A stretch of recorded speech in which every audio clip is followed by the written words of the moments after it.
Welcome back to Innovate and Elevate. I'm Sharon Kadar, your host. Today, we're exploring the relationship between women and testosterone, a topic that is close to my heart and one I believe has been missing from the conversation about women and our well-being. Her book, The Menopause Moment, will be released in September. I'm delighted to be joined by someone who blew me away at the FDA, a leading voice on testosterone and women today, Dr. Kelly Casperson, a urologist, thought leader, international speaker, and all-around expert on hormone health. Dr. Kelly Casperson, welcome to the podcast. Thanks for having me.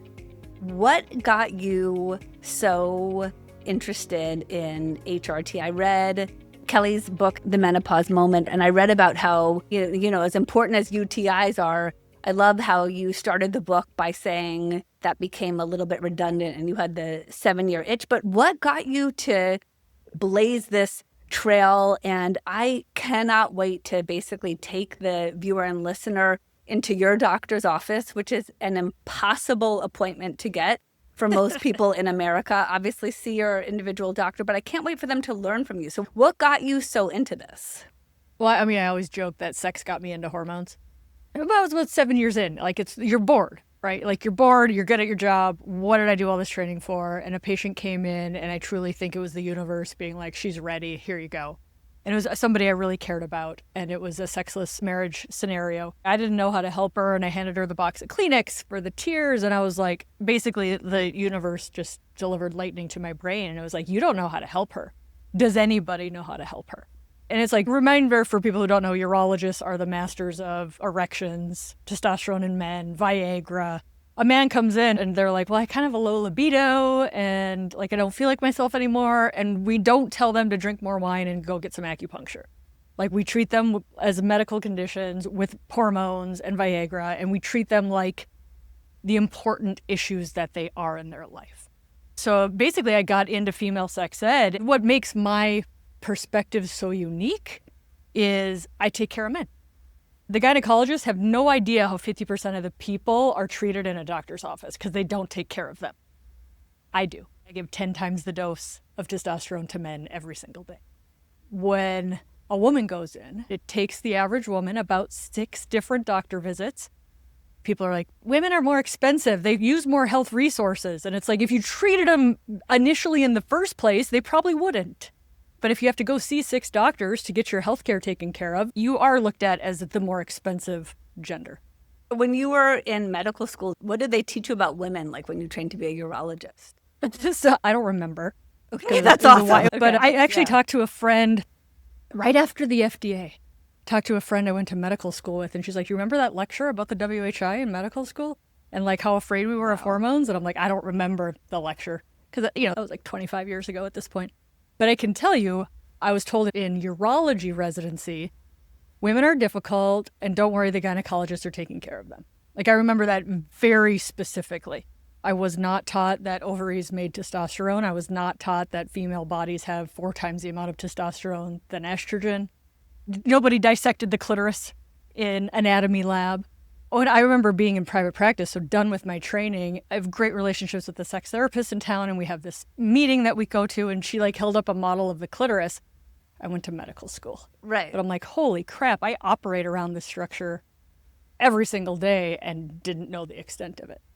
So, yeah, if I didn't know, everybody else is in trouble, man. Because I did pelvic surgery residency, and I know how to give testosterone and Viagra to the guys. Well, to me, the theme of today is that we need a new testosterone story. I mean, I think all of the recent news, the FDA panel, and I just was in the audience, people asked why I was there, and I just said, well, I'm 50 and I'm patched. I think the fear around HRT is so incredibly high, but really when we talk about HRT or hormone replacement therapy, the huge hurdle that we're talking about is estrogen and progesterone, and this 20 years of just a gap in knowledge. But what I love about today is it is not simply estrogen and progesterone. I mean, you call it in chapter 4 of your book, the forgotten quarterback. Can you talk about sort of the new testosterone story? And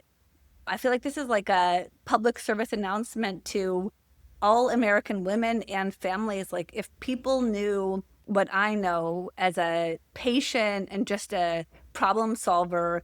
I mean, testosterone to me as a layperson, I'm not the twin with the 5 diplomas from Harvard Medical School. That's my identical twin. Okay, libido is obviously an important topic, but what you said at the FDA about women starting businesses, about someone who talked about the Wizard of Oz and how it felt like the lights turned back on when you talk about bones. To me, it's a human issue. It's like if you're pro-human, why aren't we talking about testosterone for women? But you're the global expert on this. What do you think, and how do we create this new story for women?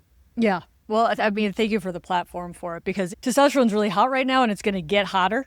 You know, like you said, the FDA meeting was fantastic. And really what Dr. Marty Makary asked us to bring, he asked us to bring science, he asked us to bring heart, he asked us to bring patient stories. And that's really how I did incorporate what I hear every single day about women on testosterone.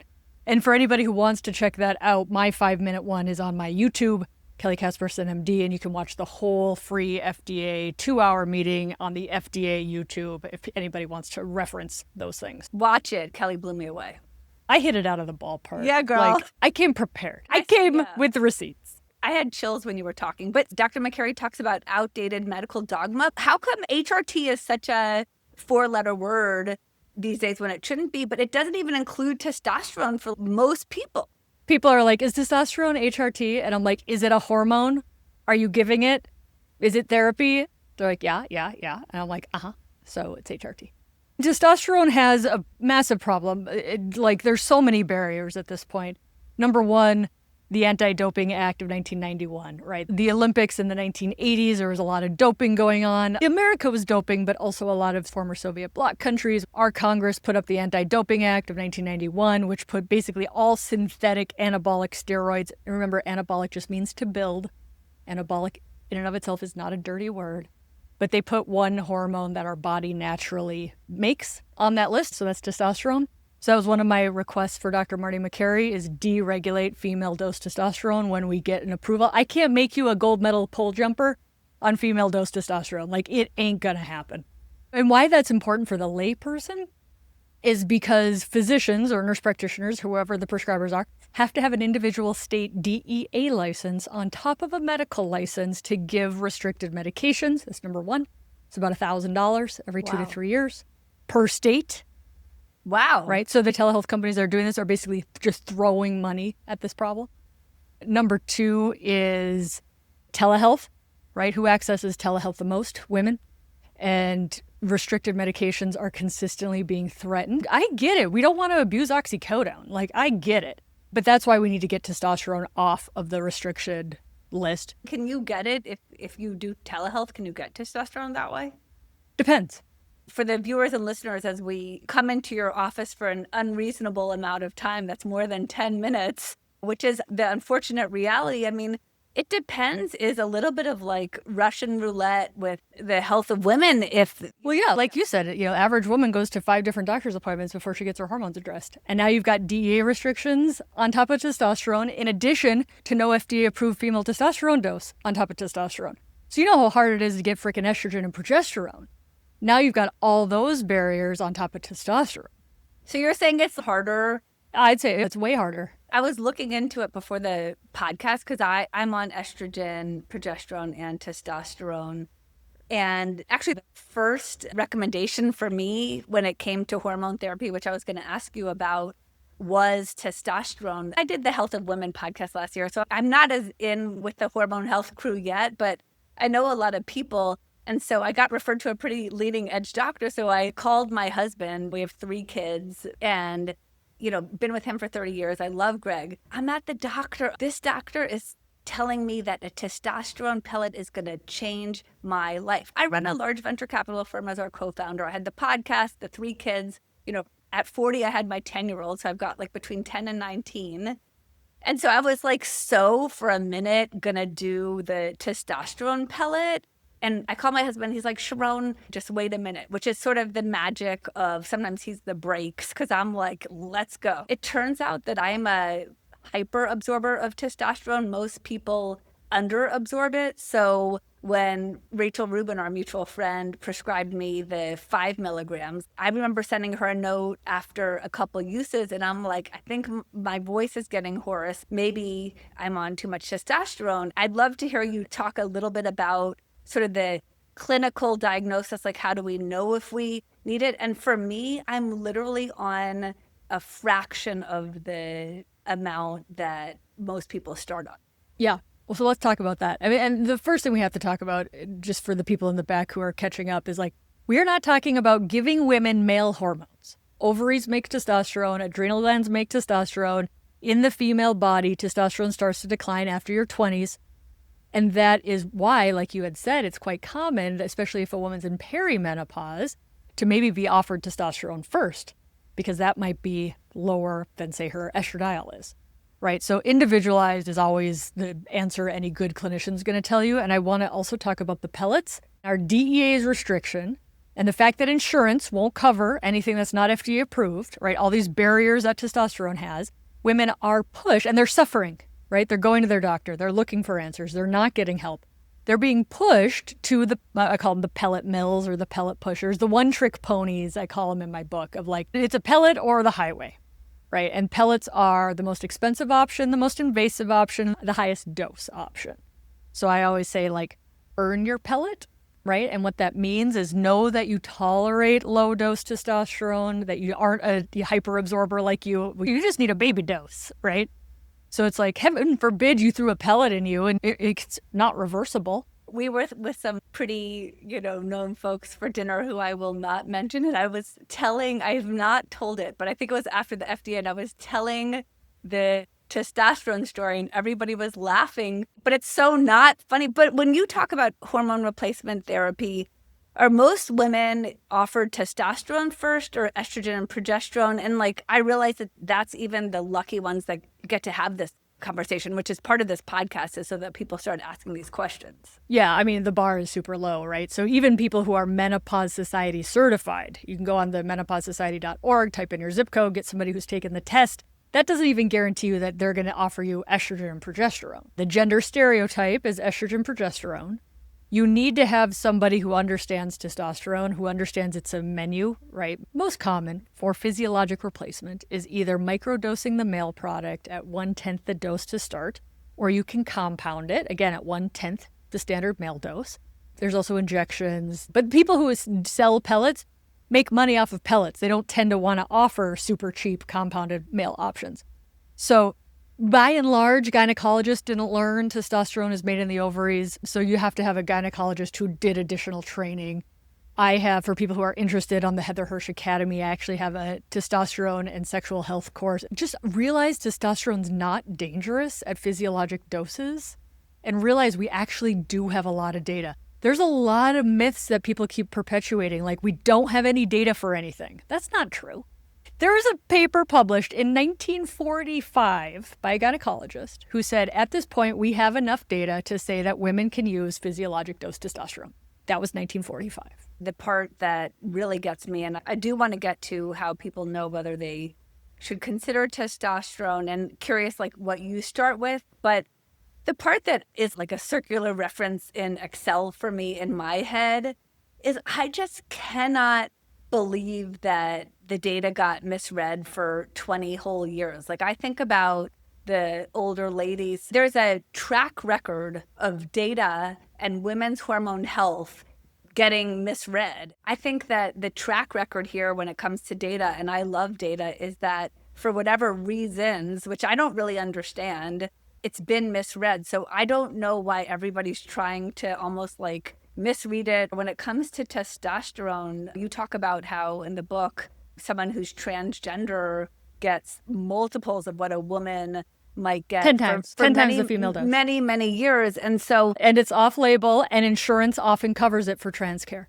I don't understand why testosterone is. I understand a little bit more about sort of why estrogen and progesterone. I understand how it was misread. I don't understand why. I think it's actually one of the biggest things that have held women back. I think that the health of women is across political lines. I did a post about how breast cancer doesn't care about like what political party you are, neither does heart. Like to me, I realize that there's regulations and we met at the FDA, but to me, this is just human basic stuff. But when it comes to the talking about the health of women, like sometimes I call it XX human biology, which people need to, I sometimes have to explain that women are XX and men are XY. But I think that the fear from the Women's Health Initiative from 2002 has made the words women's health fighting words and the wrong words. I just don't understand. And I think I'll never understand it. Until we start calling it human health. Women live many, many more years in ill health than men. The amount of money we are giving up because of divorces, you want to talk about money loss in midlife? Divorce. You want to talk about a huge reason for divorce? Menopause. People don't talk about it. The divorce lawyers know why people are getting divorced in midlife. But Kelly, it's like it's being buried. I saw a study about in the UK, it was like some massive contributor to divorces. And the world that I live in is in a very, very much like I stand out for my gender. I think why people are like, oh, she's doing a podcast on the health of women. She said mice don't menstruate. But I truly, truly believe this is that it's better. Why is anyone fighting this? Because it's better for all humans. Even the testosterone, like, going back to that, people are like, it's only indicated for libido. All right, let's talk about that. Where's libido located in the brain? It's a mood. So for people to be like, there's no data for mood, but there's only data for libido. I'm like, what the F is libido? It's how you feel about yourself. Wait, but Kelly, so then who are the women who have the audacity to show up in your clinic? Badass women. Yeah. I have the absolutely coolest patients because they care about their body, they care about longevity, they care about aging well. They're taking care of their aging parents and they say, I think I can do this better. I've worked very hard to make my clinic very easy because they've read my books, they've listened to my podcasts, they are already educated. I'm not telling them testosterone's safe. They already know that, right? Do you know that the 2002 JAMA WHI study is free online? That's what's so insane. Is like, we've been afraid for 23 years. It's freaking free online. It doesn't reach statistical significance that this caused breast cancer. It's free online. Like, that should piss people off. I don't think I'll ever understand the why. But so if a patient comes to you, can you just unpack what age a woman typically should start considering testosterone? What are the symptoms? How do you sort of frame it up for someone who really is aspiring to be in your office, but they're going to a well-meaning doctor who probably hasn't been trained on testosterone at all? Well, so I want to break this age rule. This is not voting. This is not a driver's license. This is not buying alcohol. This is not a legal age requirement, right? Because women are told two things in the doctor's office. You're too old for that, or you're too young for that. So, like, I don't like this age thing. There's no age thing for testosterone. Remember, testosterone starts going down after your 20s. If you're on birth control, you know what birth control does? It blocks testosterone. I read that in your book and I had no idea. If you truly wanted to build a better birth control, you're going to build testosterone into the product because you got to replace what's being blocked. Birth control, my 2 cents on it, it's transformed society. It's absolutely been huge. And women need a true informed consent in the doctor's office. I think they're not getting a true informed consent. Most birth control prescriptions are used off-label. Right. So the fact that people are like picking and choosing about what's FDA approved for testosterone, but they off-label antidepressants and birth control pills every single day, that's bias. It doesn't matter how old you are. This is not a legal requirement for a hormone your body naturally produces. It's part of a conversation about what's bothering you, what are your goals, what's your health. Reasonable to check other labs to make sure other things aren't going on, like insulin resistance, thyroid issues, high blood pressure. Like, how's your health, right? Testosterone. People want testosterone to help with everything. Testosterone doesn't help with everything, right? Even with libido, it helps about 50% of people. So it's not a miracle, it's a hormone, and hormones are transmitted in the body to help our cells communicate and to help our cells function well. So there's no right age. You want to use it in the context of what are your other health problems? What are your goals? Do you understand female sexuality? Do you understand the brakes to your sexual desire, right? So I always joke, like, I don't prescribe on the first date if a woman doesn't know that. Because if you go in and you have all these reasons for low libido, you drink alcohol, you don't sleep, you have a super high stress job, you're not prioritizing your pleasure, you hardly ever have an orgasm, it's all about him, right? Like, if you're having shitty sex, testosterone's not going to help you. So there's a big sex ed that has to come in, because otherwise a woman's going to take testosterone or one of the FDA-approved medications for low libido, and she's going to fail that medication.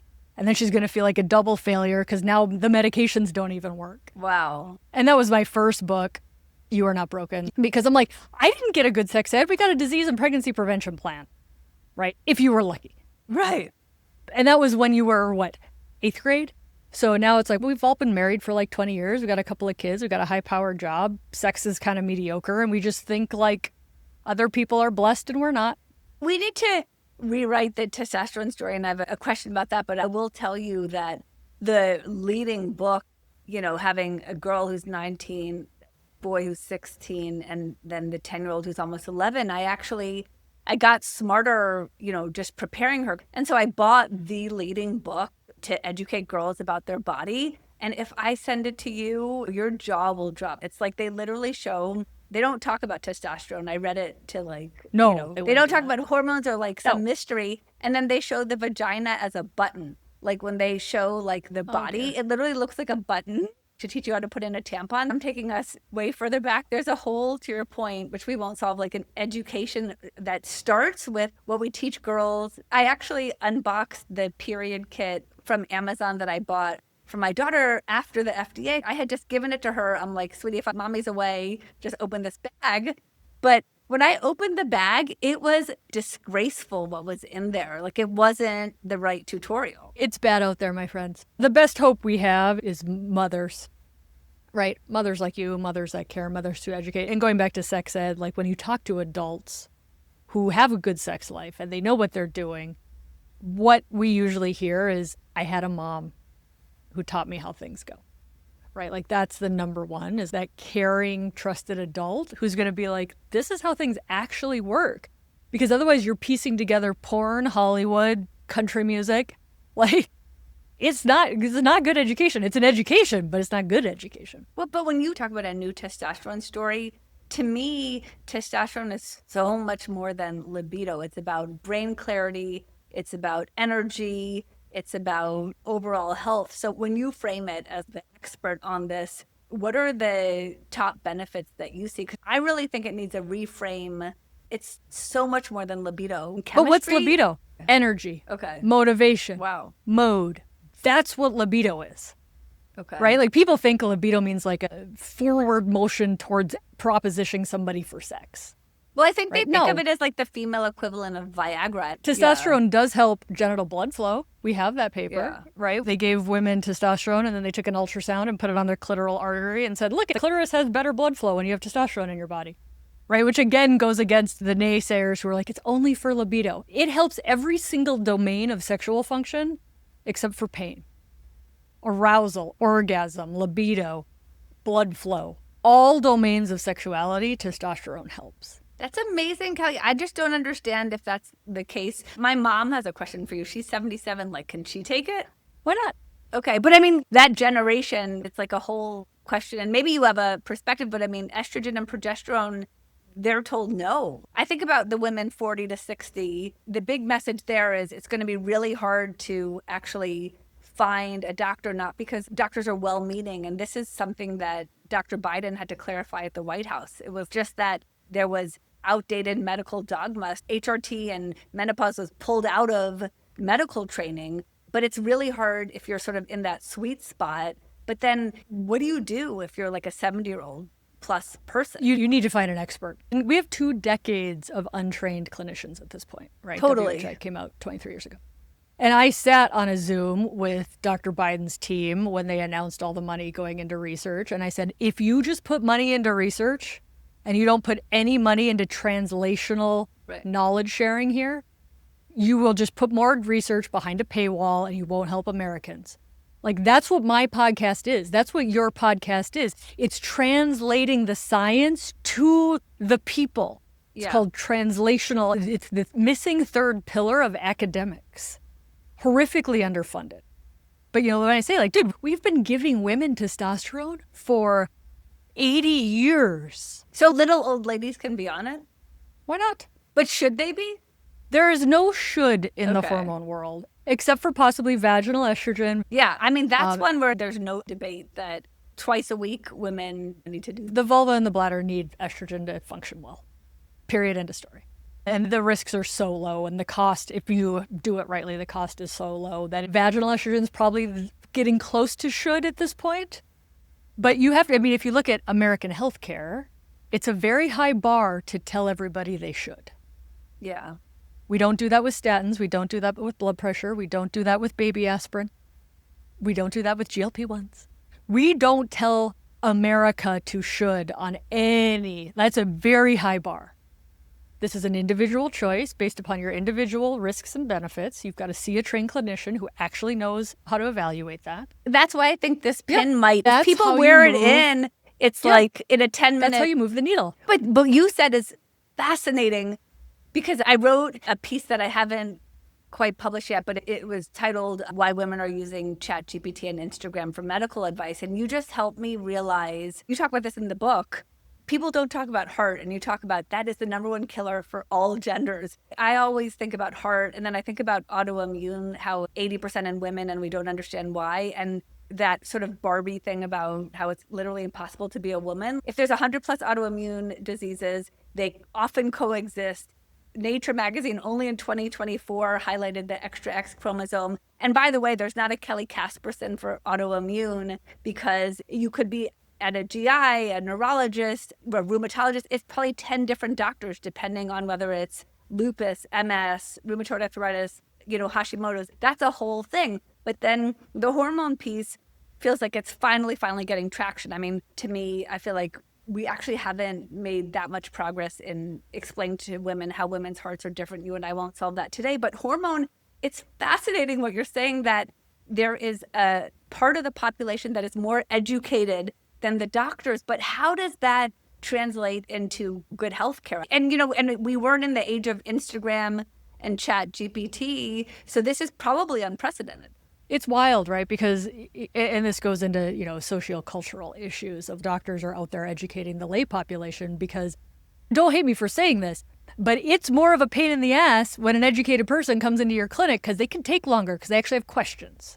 Like, the ship has sailed, right? Do not get educated in your doctor's office. You don't have enough time to do it. You really don't, Kelly. And that's the thing of why I'm doing this season, is because I think it's something like, and you'll correct me, but it's something like 15 years from when new guidelines are created to when they make it, because there's so much for doctors to keep up with. New research to the bedside is 17 years. 17 years. And that's when I'm on the Zoom with Jill Biden's team, and I'm like, if you don't plan for millions of dollars of implementation, don't put another dollar towards research, because we've got data and it's not getting out to the average American. But do you think what are we it's doing about change? that? I mean, because I was at quite a few events in 2024, and the last thing I did actually was the White House until I showed up at the FDA. I wrote an article with Shelley Zales, who runs the Female Quotient, and Lucy Perez, who is with the McKinsey Health Institute. She's the one who did that audacious, awesome $1 trillion opportunity in women's health that talked about how 25% of our life is in poorer quality to men, but we don't understand why. So we wrote a piece about hormone health in May of this year and the education that's needed. But do you see that shifting in this administration? I mean, I was a bit encouraged that the FDA, which is like right near me, had that panel, which was clearly pro-hormone. Like, do you actually see a shift? And then, by the way, like, who do you think's going to actually educate the world? Because to me, there's the millions of people on Instagram that you and people who are listening to my podcast have probably not heard the word menopause, but that is something you said. That's the group that's like educating. But how do we actually translate this so that you go into your GP or your OB?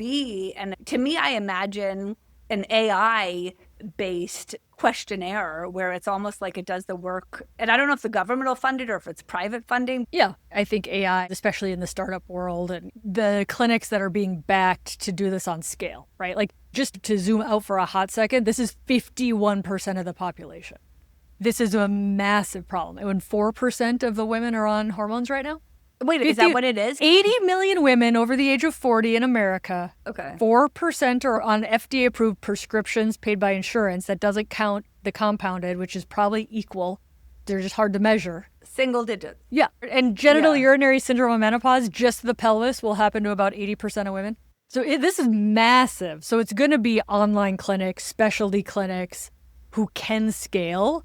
Because if you say, hey, 80 million women over the age of 40, go see your doctor today and ask them about hormones, you can't get in to see a primary care doctor for 10 months right now. But Kelly, so maybe I'm an optimist and I am an innovator and a problem solver and take on crazy, audacious problems. I'm not saying we're going to solve this, but like, what if, you know how teenagers, when they go to the pediatrician, they're given an iPad and they fill out basically their mental health assessment, which is really, really personal to me. I had a transgender niece who took her own life 2 years ago. So it's very, very personal to me that happens. But like, why can't we have the equivalent of that assessment where it sort of takes the history for the patient, it takes the current symptoms, and it gives doctors, because it's like you can't go into a pediatrician's office now if you're a teenager and not get that mental health assessment. Why can't we sort of get to that world for women? Because I just think that there's going to be so many people who are receivers of care, and both my siblings are doctors. I love doctors, but the big PSA is that's 17 years of catch up. So if you don't want to wait 17 years, is it an optimistic thing to imagine a world where that iPad is handed to women when they're like between 40 and 60? No, I think it's coming. I mean, the UK is ahead of us for multiple reasons. Number one, they have one healthcare system. Number two, they have way less people, and women are fleeing employment right now because of untreated menopause. So this is like a monetary issue for them to keep women in the workforce. The UK is ahead of America, so we look to them.